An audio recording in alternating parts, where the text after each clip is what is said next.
বিষ্ণুপ্রিয়ার স্বামী ভক্তি কেমন জেনে নিন আপনারা বাইরে। বিষ্ণুপ্রিয়ার যখন 14 বছর বয়স, নিমাইয়ের তখন 24 বছর বয়স। নিমাই যেদিন থেকে সন্ন্যাস নিয়ে চলে গেল মা, সেদিন থেকে 14 বছরের মেয়েটা কি করত শুনলে অবাক হয়ে যাবে। যে মেয়েটির 14 বছর বয়স, আপনাদের বাড়িতে ওই মেয়েটা ক্লাস 9-এ পড়ে। যে মেয়েটা আপনাদের বাড়িতে ক্লাস 9-এ পড়ে, ওই মেয়েটার বয়স 14 হওয়া দরকার। তো সেই বয়সের মেয়েটা শিখিয়ে দিল স্বামী ভক্তি কাকে বলে।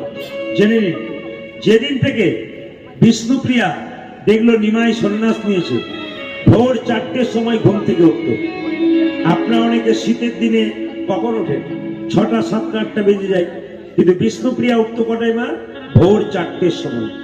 ঘুম থেকে উঠে গঙ্গায় স্নান করে ভিজে কাপড়ে